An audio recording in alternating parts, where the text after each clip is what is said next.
اور ان میں سے بعض کو تم کھاتے ہو۔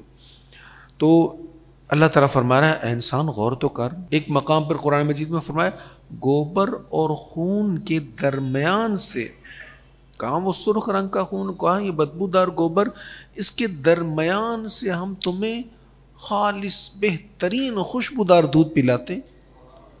غور تو کر کہاں سے تمہیں پلایا اللہ تعالیٰ نے۔ حضرت طارق بن شہاب رضی اللہ عنہ بیان کرتے ہیں نبی کریم علیہ السلام نے فرمایا اللہ تعالیٰ نے جو بیماری رکھی ہے اس کے لیے شفا بھی رکھی ہے، تم گائے کے دودھ کو لازم رکھو۔ تو ہمارے ہاں عام طور پر بھینس کا دودھ زیادہ پسند کیا جاتا ہے، لیکن کریم آقا صلی اللہ علیہ وسلم نے گائے کے دودھ کو زیادہ پسند فرمایا ہے اور اس کی تعریف فرمائی ہے۔ بے شک جو لوگ اپنے رب کے جلال سے ڈرتے ہیں۔ اب ڈر جو ہے نا یہ بڑی مزے کی چیز ہے، فائدے والی چیز ہے۔ اللہ کا خوف، دوسرے خوف نہیں، اللہ کا خوف، اس کی بڑی قدر ہے، بڑی ویلیو ہے۔ فرمایا بے شک جو لوگ اپنے رب کے جلال سے ڈرتے رہتے ہیں اور جو لوگ اپنے رب کی آیتوں پر ایمان رکھتے ہیں اور جو لوگ اپنے رب کے ساتھ شرک نہیں کرتے اور جو لوگ اللہ کی راہ میں جو کچھ دیتے ہیں وہ خوف زدہ دلوں کے ساتھ دیتے ہیں، اس یقین کے ساتھ کہ وہ اللہ کی طرف لوٹنے والے ہیں، وہ لوگ نیک کاموں میں جلدی کرتے ہیں اور وہی نیکیوں میں سب سے بڑھنے والے ہیں۔ تو خوف خدا والے، نیکیاں کرتے ہوئے اللہ سے ڈرنے والے، یہی وہ لوگ ہیں جو نیکی میں جلدی کرتے۔ جس کے دل میں خوف خدا نہیں ہوتا وہ سوچتا رہتا ہے میں کروں نہ کروں، اچھا چل کل کر لیں گے، ابھی بڑا وقت پڑا ہے۔ اور جس کے دل میں خوف خدا ہوتا ہے وہ نیکی میں جلدی کرتے ہیں اور وہ نیکیوں میں دوسرے لوگوں سے بہت زیادہ بڑھ جاتے ہیں۔ یہ خوف خدا بڑی اہم چیز ہے، اللہ ہمیں نصیب فرمائے۔ ام المؤمنین سیدہ عائشہ صدیقہ رضی اللہ تعالی عنہا بیان کرتی ہیں کہ میں نے اس آیت کے متعلق رسول اللہ سے پوچھا، یہ جو ہے نا والذین یؤتون ما آتوا وقلوبهم وجلہ انہم الی ربہم راجعون، جو لوگ اللہ کی راہ میں جو کچھ دیتے ہیں وہ خوف زدہ دلوں کے ساتھ دیتے ہیں۔ کہتے ہیں میں نے اس آیت کے متعلق حضور علیہ الصلوۃ والسلام سے پوچھا کیا اس آیت کا مصداق وہ لوگ ہیں جو شراب پیتے ہیں، چوری کرتے ہیں، یعنی جب اللہ کے راستے میں دیتے ہیں تو ڈرتے ہوئے دیتے ہیں کیونکہ شرابیں پی تھی، چوریاں کی تھی، غلط کام کیے تھے؟ آپ نے فرمایا نہیں اے صدیق کی بیٹی، اس کا مصداق وہ لوگ ہیں جو روزے رکھتے ہیں، نماز پڑھتے ہیں، صدقہ کرتے ہیں، اس کے باوجود اللہ سے ڈرتے ہیں، پتہ نہیں عبادت قبول ہے کہ نہیں، کہیں رد نہ ہو جائے۔ اللہ اکبر۔ حضرت سیدنا فاروق اعظم رضی اللہ تعالیٰ عنہ عید والے دن بڑے پریشان تھے۔ لوگ کہہ رہے تھے حضور آج تو خوشی والا دن ہے تو آپ اتنے ملول کبیدہ خاطر سے نظر آ رہے ہیں، پریشان، غم کس بات کا لگ گیا؟ آپ نے کہا نبی پاک علیہ الصلوۃ والسلام کے جو فرمان ہے اس کا تو مطلب یہ ہے کہ جس کی عبادت قبول ہو گئی اس کے لیے یہ یوم عید ہے، اور جس کی عبادت قبول نہیں ہوئی اس کے لیے تو یہ یوم وعید ہے۔ میں پریشان اس لیے ہوں پتہ نہیں عبادت قبول ہوئی ہے کہ نہیں ہوئی۔ یہ وہ کہہ رہے ہیں جس کے بارے میں کریم آقا نے فرمایا تھا کہ شیطان عمر کو دیکھ کر راستہ بدل کے بھاگ جاتا ہے، ان کے دل میں ایسا خوف خدا ہے۔ اللہ اکبر۔ اللہ کریم ہمیں خوف خدا نصیب فرمائے، عجز نصیب فرمائے، عبادت کی توفیق بھی دے اور عبادت پر کبر سے بچائے۔ عبادت کا تکبر بہت برا ہوتا ہے۔ تکبروں میں بڑے تکبر جو ہوتے ہیں نا، علم کا تکبر میں بڑی شے ہوں، عبادت کا تکبر ہم بڑے نیک ہیں، یہ بڑی بری چیز ہے۔ اللہ عاجزی نصیب فرمائے۔ وہ میں اکثر شعر میاں صاحب کا ایک سنایا کرتا ہوں، پڑھنے تے تو مان کری نہ آکھی میں پڑھیا، پڑھنے تے تو مان کری نہ آکھی میں پڑھیا، او جبار قہار صداوے متا روڑ دیوے دودھ کڑیا۔ اس لیے عاجزی ہی اچھی ہے، عاجزی بہت اچھی ہے۔ پھر آگے فرمایا وہی ہے جس نے تمہارے لیے کان اور آنکھیں اور دل پیدا کیے مگر تم بہت کم شکر ادا کرتے ہو۔ تو ہمیں آرگنز تو بہت سارے عطا کیے، حواس بھی 5 عطا کیے، یہاں پر 2 حصوں کا ذکر ہوا، کان، آنکھ۔ دیکھیں ہمارے جتنے بھی حواس ہیں نا ان سے ہمیں علم ملتا ہے، معلومات ملتی ہیں۔ ہماری ناک میں حصہ سونگھنے کی، تو آپ سونگھ کر جان لیتے ہیں کچھ جل رہا ہے، خوشبو اچھی ہے، کھانا خراب ہو گیا تو سونگھنے سے معلومات مل گئی نا آپ کو۔ اسی طرح ہماری زبان کے اوپر قوت ذائقہ ہے تو ہم چکھ کر جان لیتے ہیں اس میں کون سی چیز زیادہ ہے کون سی کم ہے۔ ہمارے جسم کے اوپر لامسہ لمس ہے، ہم گرمی کو محسوس کرتے ہیں، سردی کو محسوس کرتے ہیں، اور یہ لمس سب سے زیادہ ہمارے ہاتھوں میں ہے۔ ہم ٹچ کر کے کسی چیز کو بغیر دیکھے جان لیتے ہیں یہ کون سی چیز ہے، کیا ہے۔ یہ 3 حصے ہمیں معلومات دیتی ہیں، لیکن 2 حصے ہمیں سب سے زیادہ معلومات دیتی ہیں، سب سے زیادہ، ایک آنکھ اور ایک کان۔ ہم کتنی معلومات ایسی ہیں جو سن کر حاصل کرتے ہیں، اور بہت ساری معلومات ایسی ہیں جو ہم دیکھ کر حاصل کرتے ہیں۔ اسٹڈی ہم دیکھ کر کرتے ہیں، ہم نے دیکھا، ایکسپریشن دیکھے، ہمیں پتہ چل گیا بندے کے دل میں کیا ہے۔ کاروبار دیکھ کر کرتے ہیں، بہت ساری چیزوں کی پہچان، رنگوں کی پہچان، سب کچھ۔ تو 2 حصے ایسی ہیں جن کے ذریعے سے ہمیں بہت زیادہ معلومات ملتی ہیں، ہم بہت زیادہ علم حاصل کرتے ہیں۔ اس لیے اللہ فرما رہا ہے ساری حصوں کی بات نہیں ہے، صرف آنکھ اور کان پر غور کر انسان، اس کے ذریعے تجھے کتنا کچھ عطا کیا، پھر بھی تم کم شکر ادا کرتے ہو۔ آنکھ کی قدر اس سے پوچھو جس کے پاس آنکھ نہیں، کان کی قدر اس سے پوچھو جس کو سنائی نہیں دے رہا۔ تو آنکھ اور کان بہت بڑی نعمت ہے، اور دل سے مراد یہاں پر غور و فکر کی استعداد اور صلاحیت ہے۔ فرمایا تمہیں دل دیا، یعنی دل کا مطلب تمہیں سوچ دی۔ قرآن کریم جب قلب کہتا ہے نا تو اس سے مراد ذہن بھی ہوتا ہے، جس میں انسان غور و فکر کرتا ہے۔ تو غور و فکر کر کے انسان محبت یا غیر محبت سارے جذبات کا اظہار ہوتا ہے نا، لیکن ہم اس کو دل ہی کہتے ہیں۔ یار تیرے دل میں یہ خیال نہ آیا، حالانکہ خیال کہاں آتا ہے؟ دماغ میں آتا ہے۔ تیرے دل میں یہ نہ آیا کہتے ہیں نا ہم۔ تو جس طرح ہمارے محاورے میں دماغ کو دل کہا جاتا ہے، اسی قرآن کریم نے بھی ہمارے محاورے کے مطابق فرمایا۔ اللہ نے فرمایا تمہیں دل دیا، یعنی سوچ دی، ذہن دیا، اور تمہارے ذہن کے اندر کتنے گیگا بائٹس ہیں، کتنی سپیس ہے، کیا کچھ ہم نے تمہارے ذہن کے اندر سما دیا، کتنا کچھ تم روز دیکھ اور سن کر اپنے دماغ میں محفوظ کر رہے ہو، اور پھر بھی تم شکر نہیں ادا کرتے۔ اب آنکھ کا شکر کیا ہے وہ دیکھیں جو اللہ دکھانا چاہتا ہے، کان کا شکر کیا ہے وہ سنیں جس کے سننے پر رب راضی ہے، اور ہمارے دماغ کا یہ ہمارے جو ہارڈ ڈرائیو ہے اس کا شکر کیا ہے، اس کی سپیس میں وہ چیزیں سیو کریں جو رب چاہتا ہے۔ ہم نے کتنی فائلیں اس کے اندر رکھی ہوئی ہیں جو رب کو پسند نہیں ہیں، اللہ فرما رہا ہے اس کو ڈیلیٹ کرو، ریموو کرو، اور وہ ڈیٹا ڈالو۔ اس کا شکر یہ ہے کہ اس کے اندر وہ رکھو جس کو رب العالمین پسند فرماتا ہے۔ اس کے آگے ہماری تربیت کے لیے بڑی پیاری بات اللہ نے اپنے حبیب سے فرمائی تاکہ حضور کے ذریعے ہماری تربیت ہو جائے۔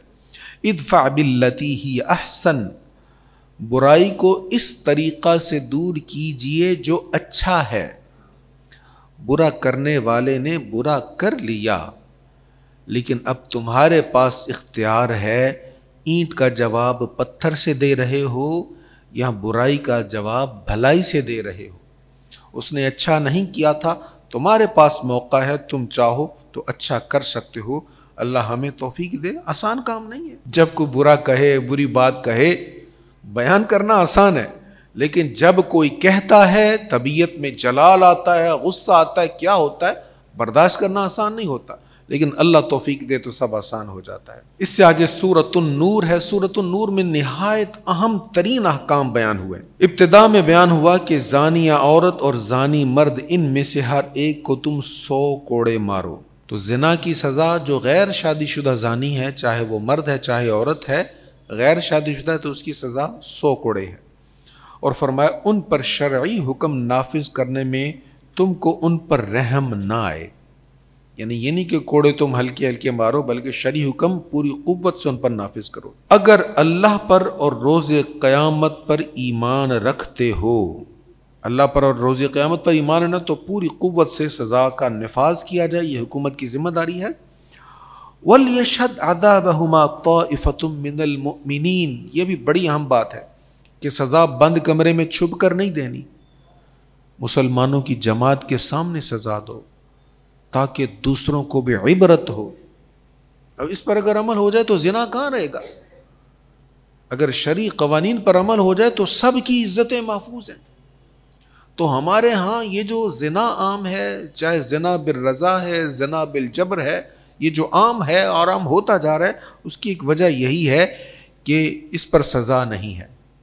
اچھا، زنا کی شدید سزا ہے، اب زنا کی سزا تو شدید ہے، لیکن یہ بھی نہیں ہے کہ ہر کوئی منہ اٹھا کے الزام لگا دے جی میں نے اس کو زنا کرتے دیکھا ہے۔ اب زنا کی سزا تب نافذ ہوگی جب 4 عادل گواہ ہوں گے، 4 مرد عادل گواہ ہوں گے۔ عادل کا مطلب ایسا بندہ جس کے بارے میں لوگوں میں مشہور ہے کہ جھوٹا نہیں ہے، جھوٹے الزام نہیں لگاتا۔ ایسے 4 گواہ ہوں گے اور وہ کہیں کہ ہم نے زنا کرتے ہوئے دیکھا ہے، اور ان کی شہادت چاروں کی ہو تو پھر یہ حد نافذ ہوگی۔ اگر 4 سے کم بندے ہیں تو پھر سزا نہیں دی جائے گی زنا کی، بلکہ یہ جن 3 یا 2 یا 1 بندوں نے الزام لگایا ان پر حد لگ جائے گی کہ تم نے کیوں الزام لگایا۔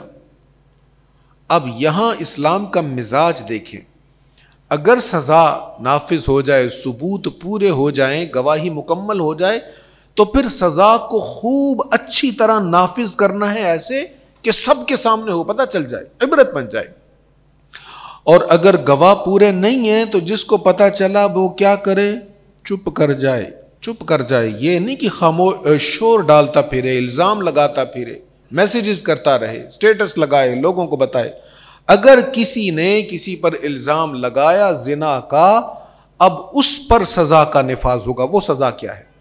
فرمایا اور جو لوگ پاک دامن عورتوں پر زنا کی تہمت لگائیں۔ اچھا، مسئلہ تھوڑا سا واضح کر دوں، اگر گواہ 4 نہیں ہے نا تو پھر خاموشی کا حکم ہے۔ کیوں؟ اس لیے کہ جو بے گناہ پر الزام لگاتا اس کی سزا بڑی سخت ہے، اس کی سزا بڑی سخت ہے۔ اب گواہ اگر 4 سے کم ہیں تو وہ سزا ان پر بھی نافذ ہو سکتی ہے، جو 1 گواہ ہے یا 2 بندے ہیں جو کہہ رہے ہیں کہ ہم نے زنا دیکھا، ان پر بھی وہ سزا نافذ ہو سکتی ہے۔ وہ سزا کس کے لیے؟ وہ سزا بیسیکلی اس کے لیے ہے جو کسی بے گناہ پر زنا کا الزام لگائے، وہ اگر ثابت نہ کر سکے تو اس پر سزا ہوگی۔ کیا سزا ہے؟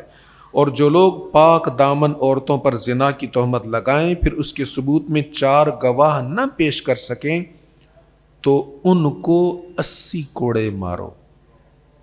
اب 80 کوڑے اس کو لگیں گے جس نے کہا کہ اس نے زنا کیا تو اور ثابت نہیں کر سکا۔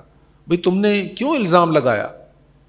ایسے ہی ہم چلتے ہوئے دیکھ کے کہتے ہیں ہاں چال سے پتہ چل رہا ہے اس نے کوئی ایسا ہی کام کیا، چکر کوئی ایسا ہے، میں نے فلاں چیز دیکھی لہٰذا میں اسی نتیجے پر پہنچا ہوں، میرا اندازہ غلط نہیں ہوتا۔ ہم تو اڑتی چڑیا کے پر گن لیتے ہیں۔ بھئی آپ کا اندازہ ہی ہے نا، گمان ہی ہے نا۔ ان بعد الظن اسم، اللہ تعالیٰ قرآن میں فرما رہا ہے کہ بہت سارے گمان گناہ ہوتے ہیں۔ یہ ہم گمان کے پیچھے جب چلتے ہیں نا، آپ یقین کریں جو خاندانوں میں جھگڑے ہیں 90% وہ جھگڑے ہوتے ہیں جو گمان کے پیچھے چلا جاتا ہے کہ اس نے فلاں موقع پر میرے ساتھ فلاں بہیو کیا تھا، فلاں رویہ تھا، اس کے رویے میں وہ چیز نہیں تھی لہٰذا ضرور کوئی فلاں وجہ بیچ میں ہے۔ یہ اس کے ساتھ بیٹھا تھا اور اس کے بعد اس نے مجھے یہ بات کی تھی، ضرور اس نے اس کے کان بھرے ہیں۔ تو گمان کے پیچھے نہیں چلنا چاہیے۔ تو فرمایا جس نے ایسے کیا، کسی پر الزام لگایا، پہلی سزا کیا؟ اس کو 80 کوڑے مارے جائیں گے۔ دوسری سزا وَلَا تَقْبَلُوا لَهُمْ شَهَادَةً أَبَدًا، کبھی بھی کسی بھی پرے پنچایت میں، عدالت میں اس کی گواہی قبول نہیں کی جائے گی۔ جس نے کسی بے گناہ پر الزام لگایا کبھی بھی اس کی گواہی قبول نہیں کی جائے گی، ہمیشہ کے لیے یہ ڈکلیئر ہو گیا کہ یہ بندہ جھوٹا ہے، اس کی گواہی قابل قبول نہیں ہے۔ وَأُولَٰئِكَ هُمُ الْفَاسِقُونَ، اور یہی لوگ فاسق ہیں۔ جو بے گناہ پر الزام لگاتا ہے یہ فسق ہے، فاسق ہے۔ اس سے آگے اللہ تعالیٰ فرما رہا ہے جو توبہ کر لے، اپنی اصلاح کر لے، اللہ تعالیٰ معاف فرمانے والا ہے۔ تو توبہ کرنے کے باوجود اس کو کوڑے بھی لگیں گے، اور توبہ کرنے کے باوجود اس کی آئندہ گواہی بھی قبول نہیں کی جائے گی۔ ہاں توبہ کیا ہے؟ وہ جو فسق تھا اللہ تعالیٰ اس کو معاف کر دے گا اگر وہ توبہ کرے۔ اس کے آگے اللہ کریم ارشاد فرماتا ہے بے شک جو لوگ یہ چاہتے ہیں کہ ایمان والوں میں بے حیائی کی بات پھیلے، ان کے لیے دنیا اور آخرت میں دردناک عذاب ہے۔ عذاب علیم، علیم علم سے ہے، ہم کہتے ہیں نا المناک حادثہ، المناک موت، علم درد کو کہتے ہیں۔ فرمایا عذاب علیم فی الدنیا والآخرہ، دنیا اور آخرت میں ان کے لیے دردناک عذاب ہے۔ کس کے لیے؟ جو مسلمانوں میں بے حیائی کی بات پھیلانا چاہتے ہیں۔ ایک چیز آئی تھی آپ کی اسکرین پر، آپ کی ڈیوائس پر، آپ اس کو اگنور کر سکتے تھے، لیکن آپ نے اس کو لائک کر دیا۔ آپ کے لائک کی وجہ سے وہ جتنی آگے تک گئی گناہ میں شریک تو ہو گئے۔ اگر تو اچھی چیز تھی تو پھر تو آپ ثواب میں شریک ہو گئے۔ آپ کے اس ایک لائک کی وجہ سے یا آپ کے ایک شیئر کی وجہ سے یا آپ کی ٹائم لائن پر آپ نے اس کو شو کر دیا، تو جتنے لوگوں نے نیکی والی چیز کو دیکھا، آپ سارا ثواب آپ کو ملتا رہے گا۔ آگے جتنا وہ شیئر کرتے جائیں گا اس کا بھی سارا ثواب آپ کو ملتا رہے گا۔ جو اس سے ثواب کمائے گا اس کو پورا ثواب ملے گا اور اتنا ہی ثواب آپ کو بھی ملتا رہے گا۔ لیکن اگر خدا نخواستہ وہ چیز بے حیائی والی ہوئی، وہ غلط چیز ہوئی، تو پھر جہاں جہاں وہ جائے گی معاذ اللہ ثم معاذ اللہ اس کا گناہ بھی ہوگا۔ حضرت سیدنا ابو بکر صدیق رضی اللہ تعالیٰ عنہ اپنے خالہ زاد بھائی حضرت مصطح کے ساتھ محبت کیا کرتے تھے، ان پر خرچ کیا کرتے تھے، وہ غریب تھے۔ تو حضرت سیدہ عائشہ صدیقہ رضی اللہ تعالیٰ عنہ پر منافقین نے تہمت لگائی، الزام لگایا، اس کا ڈیٹیل کے ساتھ ذکر یہاں سورۃ النور میں موجود ہے۔ تو جب آپ پر الزام لگایا تو حضرت مصطح بھی منافقین کی ان افواہوں سے متاثر ہو گئے اور انہوں نے بھی منافقین کی تائید کی۔ نبی پاک صلی اللہ تعالیٰ علیہ وآلہ وسلم نے اس مسئلہ پر بالکل خاموشی رکھی۔ اس کی وجہ کیا تھی؟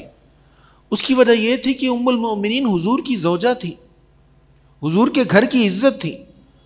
تو یہ ایک لاجیکلی بات ہے کہ کسی کے گھر کی عزت کے بارے میں کوئی بندہ بات کہے تو چاہے وہ ٹھیک ہو یا غلط ہو، بندہ اپنی عزت بچانے کے لیے اس کو ٹھیک ہی کہتا ہے، کبھی اپنی بیوی کی غلطی نہیں مانے گا۔ سمجھدار بندہ یہی کرے گا۔ آپ سورہ یوسف میں پڑھ چکے ہیں، جب زلیخا نے الزام لگایا جناب یوسف علیہ السلام پر تو ثابت ہو گیا تھا جناب یوسف علیہ السلام کا قصور نہیں ہے، امراۃ العزیز کا قصور ہے، لیکن اپنی عزت بچانے کے لیے اس نے یوسف علیہ السلام کو جیل میں ڈال دیا تاکہ میری بیوی کی عزت بچ جائے۔ تو یہ تاریخی بات ہے۔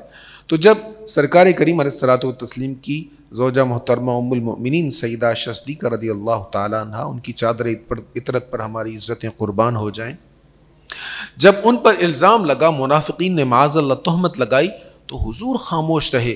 اللہ نے قرآن کی آیتیں نازل کی، ام المؤمنین کی پاکی بیان کرنے کے لیے اللہ نے قرآن مجید کی آیتیں نازل کر دیں، اور جب اللہ کی آیتیں نازل ہوئیں ام المؤمنین اتنا خوش ہوئیں، فوراً سب کچھ چھوڑ کر سجدے میں چلی گئی کہ رب نے میری پاکی کو بیان کیا ہے۔ یہ شان ہے سیدہ عائشہ صدیقہ رضی اللہ تعالی عنہا کی کہ ان کی پاکیزگی کو رب العالمین نے بیان کیا ہے۔ اچھا، حضرت مصطح پر حضرت ابو بکر صدیق نے خرچ کرنا بند کر دیا کہ یہ بھی انہی لوگوں میں سے ہے جنہوں نے میری بیٹی پر جب کفار نے منافقین نے تہمت لگائی تو یہ بھی اس میں شامل ہو گئے۔ تو انہوں نے کہا آئندہ میں قسم کھا لی، آئندہ میں اس پر خرچ نہیں کروں گا، جو میں پہلے صدقات وغیرہ اس کو دیتا تھا اب میں اس کو نہیں دوں گا۔ اب اللہ تعالیٰ نے یہ آیت کریمہ نازل کی، اور تم میں سے اصحاب فضل اور ارباب وسعت یہ قسم نہ کھائیں کہ وہ رشتہ داروں اور مسکینوں اور اللہ کی راہ میں ہجرت کرنے والوں کو کچھ نہیں دیں گے۔ ان کو چاہیے کہ وہ معاف کریں اور درگزر کریں۔ کیا تم یہ نہیں چاہتے کہ اللہ تمہاری مغفرت کر دے؟ اور اللہ بہت بخشنے والا، بے حد رحم فرمانے والا ہے۔ اب اس آیت میں حضرت ابو بکر صدیق کو اولو الفضل کہا ہے کہ تم میں فضیلت والے ابو بکر ہیں، وسعہ اور ارباب وسعت کہا ہے۔ تو ایک تو سیدنا ابو بکر صدیق کی شان ہے کہ اللہ تعالیٰ نے آپ کو اصحاب فضل میں شمار فرمایا۔ اچھا، جب یہ آیت نازل ہوئی کہ تم یہ قسم نہ کھاؤ کہ بھئی اپنے رشتہ داروں پر خرچ نہیں کریں گے، ٹھیک ہے جو غلطی ہو گئی، لیکن تم ان پر خرچ کرتے رہو، تم ان کو معاف کر دو۔ تم نہیں چاہتے کہ اللہ بھی تمہیں معاف کر دے؟ تم انہیں معاف کرو گے، اللہ تمہیں معاف کر دے گا۔ آیت اتری تو ابو بکر صدیق کہنے لگا یا رسول اللہ، ہاں میں چاہتا ہوں میرا رب مجھے معاف کر دے۔ حضور میں نے معاف کر دیا۔ یہ ہوتا ہے اللہ پر یقین، یہ ہوتی ہے اللہ کے لیے محبت اور اللہ کے لیے نفرت۔ تو ایمان کی کاملیت یہ ہے کہ بندے کی محبت بھی اللہ کے لیے ہو، بندے کی نفرت بھی اللہ کے لیے۔ اچھا، اس سورہ نور میں بڑے اہم احکام ہیں، ان میں ایک بڑا اہم حکم ہے، دیکھیں آج آپ کو سو کالڈ اسکالرز بہت کچھ کہیں گے، آنکھوں میں آنکھیں ڈال کے بات کرو، چہرہ نظر آئے گا تو پھر بات میں کانفیڈنس زیادہ ہے، یہ زیادہ اطمینان ہے، زیادہ اس میں اعتماد ہے کہ آپ بے حجاب ہو کر آنکھوں میں آنکھیں ڈال کر بات کریں۔ تو یہ جتنے بھی عقلی دلائل ہیں قرآن مجید کے سامنے ان نقلی دلائل کی کوئی حیثیت نہیں۔ عقل قرباں کن بپیش مصطفیٰ، حضور کی بارگاہ میں آؤ تو عقل کو قربان کر دو، اللہ نے جو کہا اس کے آگے اپنی عقل کو قربان کر دو۔ سمجھدار سیاںا وہ ہے جو اللہ کی بات پر اعتماد کرتا ہے، اس پر ایمان رکھتا ہے، اس کے خلاف اپنی لاجک استعمال نہیں کرتا، اپنی عقل اور اپنی عقل کے تقاضوں کو نہیں لاتا۔ اب سنیے کیا حکم ہے، اللہ فرما رہا ہے آپ مسلمان مردوں سے کہیے اپنی نگاہیں نیچی رکھیں اور اپنی شرم گاہوں کی حفاظت کریں، یہ ان کے لیے بہت پاکیزہ ہے، بے شک اللہ ان کاموں کی خبر رکھنے والا ہے جن کو تم کرتے ہو۔ اب یہ کون کہہ رہا ہے؟ رب کہہ رہا ہے۔ جس چیز کو رب کہہ رہا ہے یہ ان کے لیے بہت اچھا ہے، ہم اس کے خلاف اپنی عقل استعمال کریں گے؟ بھئی میں تو دیکھنے میں زیادہ ایزی ہوں، میں تو دیکھ کر بات کرنے میں زیادہ بہتر سمجھتا ہوں، مجھے اچھا لگتا ہے۔ بھئی تمہیں اچھا لگتا ہے، ہو سکتا ہے تمہارا نفس تمہیں برائی کی طرف لے کر جا رہا ہو، تمہارے سمجھنے سے اچھا ہے، وہ اچھا تو نہیں ہو جائے گا۔ اچھا وہی ہے جس کو رب کہے اچھا ہے۔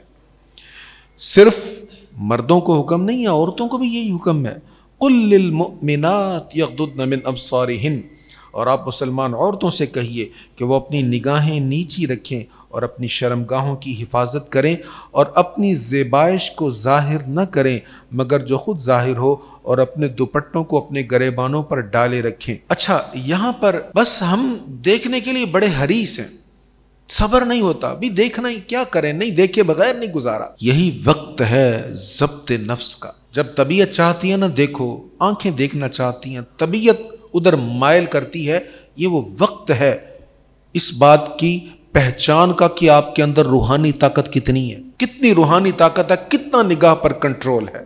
اگر یہ نگاہ پر کنٹرول ہو جائے تو یقین کریں عبادت کی صحیح لذت مل جائے۔ یہ معمولی شے نہیں ہے، بہت بڑی چیز ہے۔ اس پر حدیث سنیے، حضرت علی رضی اللہ تعالیٰ فرماتے ہیں رسول اللہ صلی اللہ علیہ وسلم نے فرمایا، اے علی ایک نظر کے بعد دوسری نظر نہ ڈالو، کیونکہ تمہارے لیے پہلی نظر معاف ہے، دوسری نہیں۔ یعنی بے دھیانے میں غلطی سے جو ایک نظر غیر محرم پر پڑ گئی اس کو فوراً جھکا لو، دوسری نظر نہ پڑے تمہاری، دوسری کی معافی نہیں ہے، وہ پکڑ ہوگی، پہلی تو بے دھیانی میں پڑ گئی۔ اب معاذ اللہ ثم معاذ اللہ مسلمان قرآن حدیث کا مذاق اڑاتے ہیں، کوئی لطیفے بنے ہوئے ہیں جی، وہ دیکھ رہا تھا تو اس نے کہا کیوں دیکھ رہے ہو؟ تو اس نے کہا میری تو ابھی پہلی نظر چل رہی ہے۔ پہلی نظر چلاتے رہو، اپنے من کو برباد کرتے رہو، اللہ کی آیتوں کا، حضور کی حدیث کا مذاق اڑاتے رہو، اپنا انجام سوچو پھر کیا ہوگا۔ حضرت ابو امامہ رضی اللہ عنہ بیان کرتے ہیں رسول اللہ صلی اللہ علیہ وسلم نے فرمایا، جو مسلمان بھی کسی عورت کی طرف پہلی نظر ڈال کر نظر نیچی کر لیتا ہے، اب دیکھیں اجر کیا ہے، میں نے کہا تھا نا کام مشکل ہے لیکن فائدہ بہت زیادہ ہے، اللہ اس کے لیے ایسی عبادت پیدا کر دیتا ہے جس میں حلاوت ہوتی ہے، اس کو پھر عبادت میں مزہ آنے لگ جاتا ہے، عبادت کی مٹھاس، سجدوں کی لذت اسے مل جاتی ہے، دعاؤں کا شوق مل جاتا ہے، رب سے لو لگانے کا ذوق مل جاتا ہے۔ کیا کیا تھا؟ صرف نگاہوں کو بچایا تھا اس نے۔ حضرت سیدنا ابو ہریرہ رضی اللہ عنہ بیان کرتے ہیں، قیامت کے دن ہر آنکھ رو رہی ہوگی سوا اس آنکھ کے جو اللہ کی حرام کی ہوئی چیز کو دیکھ کر جھک گئی۔ حرام نظر آ رہا تھا، نگاہ جھکا لی، یہ آنکھ قیامت کے دن روئے گی نہیں، سوا اس آنکھ کے جو اللہ کی راہ میں بیدار رہی، سوا اس آنکھ کے جس سے اللہ کے خوف سے ایک ننھا سا قطرہ نکلا۔ اللہ اکبر، اللہ کریم ہمیں اپنے خوف سے رونے والی آنکھ عطا فرمائے۔ ہم شادی کو پوسٹ پون کرتے رہتے ہیں، دیر کرتے رہتے ہیں، ابھی یہ کر لے، ابھی وہ کر لے، ابھی پیروں پر کھڑا ہو جائے، ابھی فلاں کام کر لے، بھی کاروبار اچھے سے سنبھال لے۔ قرآن کیا کہتا ہے؟ اور تم اپنے بے نکاح مردوں اور عورتوں کا نکاح کر دو اور اپنے باصلاحیت غلاموں اور باندیوں کا، اگر وہ فقیر ہیں تو اللہ ان کو اپنے فضل سے غنی کرے گا اور اللہ وسعت والا بہت جاننے والا ہے۔ اگر کسی کے پاس مال تھوڑا ہے، اللہ فرما رہا ہے شادی کی برکت سے اللہ تعالیٰ اس کے رزق میں برکت فرمائے گا اور اس کو فقیر سے غنی کر دے گا۔ ہم حالات جانتے ہیں، ظاہر ہے ایسا بھی نہیں کرنا جو کماتا بھی نہیں ہے، محنت بھی نہیں کرتا، اس کے ظاہر ہے اس کے ساتھ بیٹی کو تو نہیں باندھ دیں گے. جو کچھ کرتا ہو، ذمہ داری اٹھانے والا ہو، اسی کے ساتھ کی جائے گی نا. تو اگر کوئی ذمہ داری بھی نہیں اٹھا رہا، کچھ کام بھی نہیں کر رہا، تو اس کے لیے کیا حکم ہے؟ ابھی تک کچھ بھی کام وغیرہ نہیں کر رہا. اور جو لوگ نکاح کرنے کی گنجائش نہیں رکھتے وہ اپنی پاکیزگی برقرار رکھیں، خود کو سنبھال کر رکھیں جب تک نکاح نہیں ہو جاتا. یہ نہیں کہ نکاح نہیں ہو رہا تو غلط کاموں کے راستے نکالے جائیں. اور دوسرا کوئی آپشن نہیں ہے اسلام میں، نکاح کے علاوہ جنسی تسکین کا دوسرا کوئی آپشن نہیں ہے. اگر کوئی کہتا ہے تو وہ غلط کہتا ہے. اللہ تعالیٰ قرآن میں فرما رہا ہے، یہ آیت نمبر 33 ہے سورہ نور کی. اور جو لوگ نکاح کی گنجائش نہیں رکھتے وہ کیا کریں؟ صرف ایک بات کہی، اپنی پاکیزگی برقرار رکھیں حتیٰ کہ اللہ اپنے فضل سے انہیں غنی کر دے.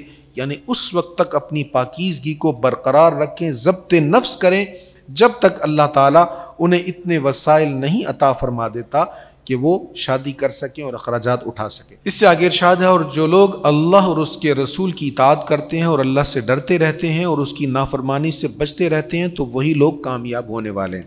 پہلی چیز اللہ کی اطاعت، دوسری چیز رسول کی اطاعت، تیسری چیز اللہ سے ڈرتے ہیں، اور چوتھی چیز اس کی نافرمانی نہیں کرتے. 4 چیزیں یہاں بیان ہوئی. ایک بندہ حضرت سیدنا فاروق اعظم کی بارگاہ میں آیا، آ کر کہنے لگا جی مجھے کلمہ پڑھا دیں. تھا وہ عیسائی، رومن تھا. آپ کی بارگاہ میں آیا، کلمہ پڑھا، مسلمان ہو گیا. تو آپ نے کہا تیرے دل میں کیسے خیال آیا کلمہ پڑھنے کا؟ اس نے کہا میں فلاں جگہ پہ تھا تو میں نے کتابوں کا بڑا مطالعہ کیا ہے، انجیل تورات وغیرہ کا میں نے کتابوں کی اسٹڈی کی ہے.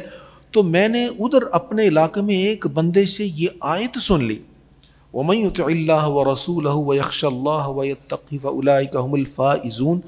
میں نے کہا میں نے اتنی کتابیں پڑھی ہیں، اتنا جامع مختصر ارشاد، وہ ہم کہتے ہیں نا کوزے میں دریا بند کر دیا، اتنا مختصر ارشاد میں نے کسی کلام میں نہیں پڑھا.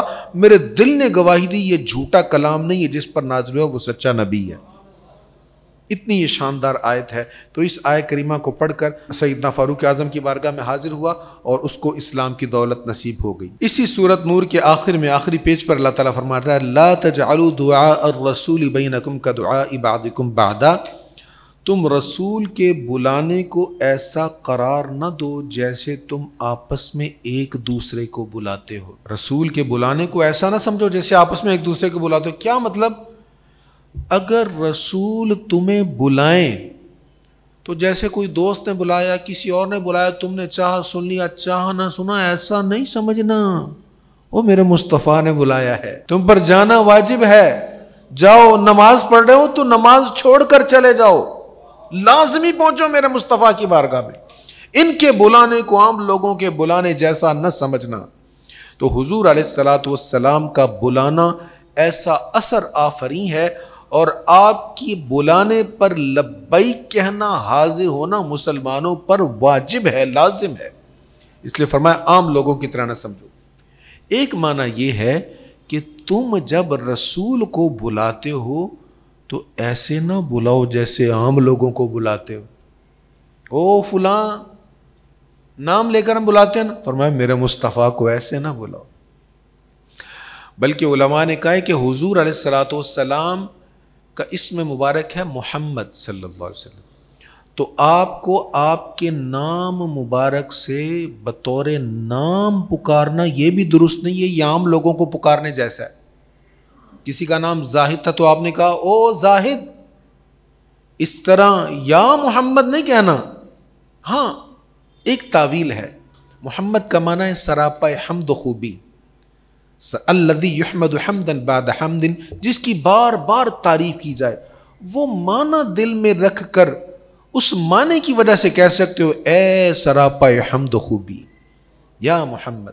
تو رسول کریم علیہ السلام کو ایسے نہ پکارو جیسے عام لوگوں کو پکارتے ہو، بلکہ تعظیم والے الفاظ کے ساتھ، یا رسول اللہ، یا حبیب اللہ، یا انیس الغریبین، اے کریم آقا صلی اللہ علیہ وسلم. تو ادب کے ساتھ رسول کریم علیہ الصلوۃ والتسلیم کو پکارنے کا حکم ہے. اور آخر میں فرمایا، اور ہم نے آپ سے پہلے جتنے رسول بھیجے ہیں وہ سب کھانا کھاتے تھے اور بازاروں میں چلتے تھے. تو اعتراض کیا کفار نے، بھئی یہ کیسے نبی ہیں جو کھانا کھاتے ہیں عام جیسے ہم بازاروں میں چلتے ہیں ویسے وہ چلتے ہیں؟ تو اللہ نے فرمایا پہلے بھی جتنے رسول آئے تھے وہ بھی کھانا کھاتے تھے، بازاروں میں چلتے تھے. بھئی اگر رسول کھانا نہیں کھائے گا تمہیں کھانے کا سلیقہ کیسے آئے گا؟ رسول اگر بازار میں نہیں جائے گا تمہیں کیسے پتا چلے گا بزنس کیسے کرنا ہے، تجارت کیسے کرنی ہے؟ کریم آقا صلی اللہ تعالیٰ علیہ وسلم نے تجارت کی ہے، حضور نے لین دین کیا ہے، بازار میں گئے ہیں، اور سرکار علیہ الصلوۃ والتسلیم نے اپنی سیرت کے خوبصورت انمٹ نقوش چھوڑے ہیں.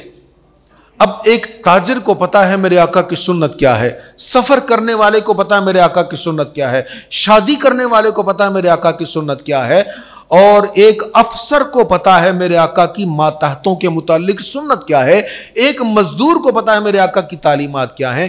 تو کریم آقا صلی اللہ تعالیٰ علیہ وآلہ وسلم نے ہر شعبہ زندگی کے لیے اپنی سیرت کے بہترین نمونے عطا فرمائے ہیں. اسی لیے اللہ تعالیٰ نے فرمایا کہ تمہارے لیے بہترین نمونہ میرے حبیب کی ذات ہے. اللہ تعالیٰ ہمیں عمل کی توفیق نصیب فرمائے. وآخر دعوانا الحمدللہ رب العالمین.